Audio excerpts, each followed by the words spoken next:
your division. It's a tradition we've all grown up with.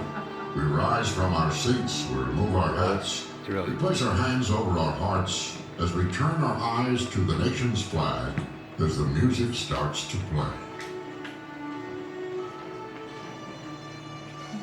The national anthem has been the prelude to sporting events all across the country for generations.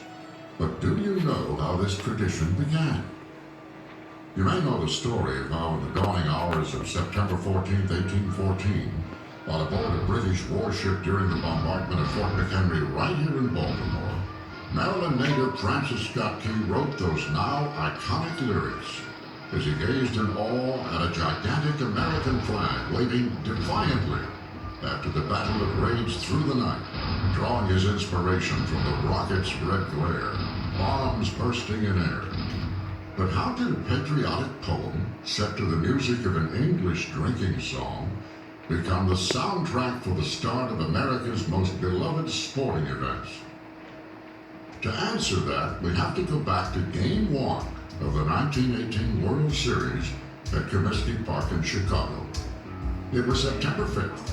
Our country was fully engrossed in World War I, and the Chicago Cubs were facing the Boston Red Sox for the World Championship. Although history tells us the Star-Spangled Banner had been played a few times at various sporting events dating back to the mid-1800s, the 1918 World Series linked the song with the American sports world forever. No doubt aware that there were soldiers and their families in the crowd who were living through the agony of the Great War, President Woodrow Wilson asked the military band at Comiskey to play the Star-Spangled Banner during the seventh inning stretch.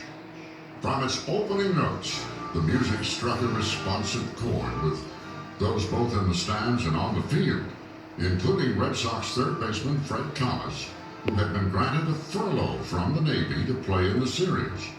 Thomas snapped to attention from his usual third baseman slouch, and his crisp military salute prompted both his teammates and their opponents to pause and place their hands over their hearts.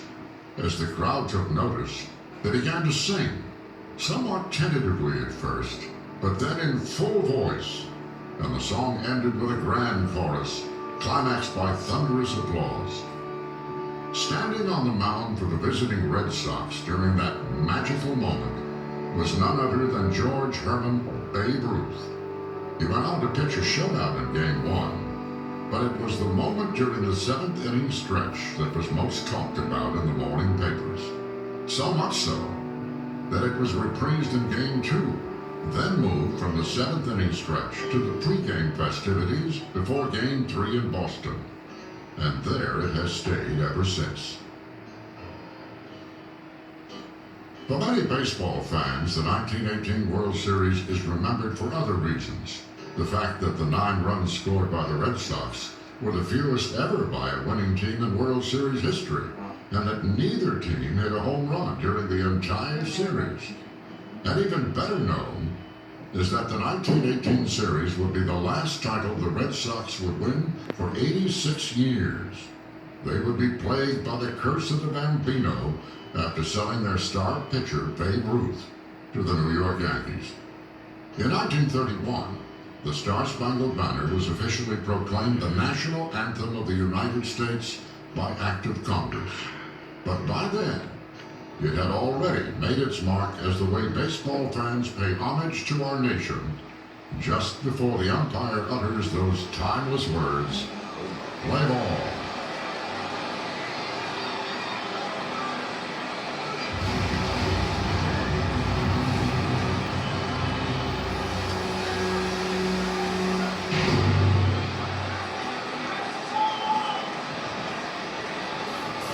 Ladies and gentlemen, girls and boys, to honor America, will you please rise and join celebrated entertainer Sammy Davis Jr. in singing our national anthem.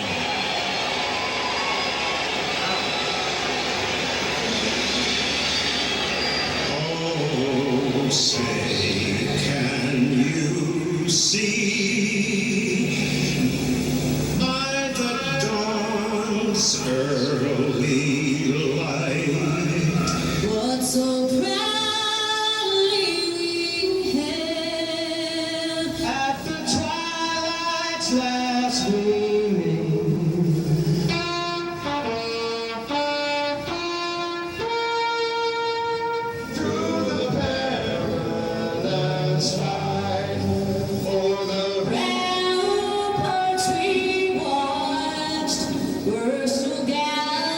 softly streaming.